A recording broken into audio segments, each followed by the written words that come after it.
after that second round of college, a couple of years after is when you get picked up and you start playing with Weather Report, and you're on Mr. Gone, which has guys like Gadd and Williams on it. And then a year later, you're on 8:30, and you're the sole drummer. So what is it that, firstly, how did you meet the guys from Weather Report, and then what happens in that year between those two records where you become the exclusive drummer? Well, I met Jocko when I was on Maynard Ferguson's band, Okay. and he heard me play, and he played us, meaning me and a few of the other guys in the band, a cassette of Heavy Weather. They had just finished mixing it, and I remember telling Jocko, I said, "This is the version of the band I've been waiting for all these years." I loved the way, and I still do, the way that Alex Acuna and Manolo sounded with Jocko, and just the sound sparkled. It's an amazing record. Mm-hmm. But unbeknownst to me, Alex was making plans to leave the band. So they needed a drummer, and Weather Report called me up when I was on tour with Maynard, and I turned that down because it turned out it was going to be the first day of the Mr. Gone recording, and that was going to be my audition. And I just didn't have the confidence. I said, one day in the studio, renting drums, I got to tune them, I got to bump. It's a lot of pressure.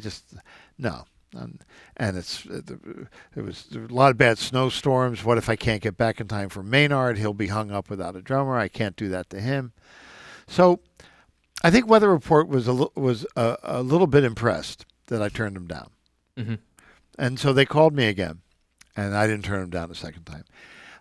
So Gadd and Tony had already recorded on the album. And when I showed up, and had the first rehearsal, which, unbeknownst to me, was really like an audition. Obviously, if things hadn't gone well, they would have gone to some emergency plan B, but things did go well. And when I asked Zavino during a photo shoot the second day, "Hey, Joe, can I tell my friends I'm in the band, all the guys on Maynard's band?" And he somewhat cryptically just said, "You can tell your friends you're going to Japan." So at that point, they committed to taking me on tour to Japan. Mm-hmm. By the end of that tour, I was officially in the band. 8:30 was primarily a live album, but it also became one quarter of it became a studio album. Thanks to a mistake an engineer made in erasing all 24 tracks of a crucial edit. Oh, jeez. Well, I'm glad it happened because we didn't have enough music for a double album, so the only way to justify a double album, because they didn't want to put out a single album, that wasn't long enough, but we needed more material, so they said, "Well, we'll make one side studio. Who cares?" Yeah. Thank and God everything was thought of.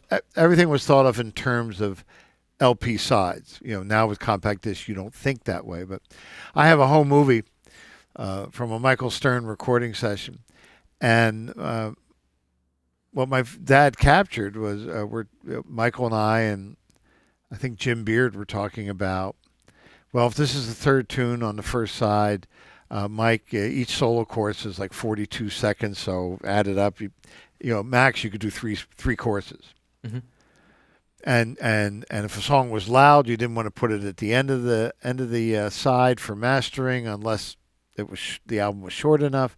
I mean, and there was no moving things. I mean, it was all tape, and so when you listen to, a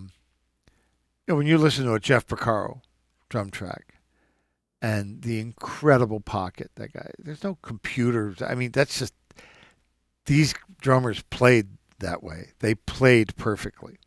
They got perfect takes. Mm-hmm. So they really raised the bar. And the rest of us mere mortals do the best we can. And now with Pro Tools, it's so much simpler.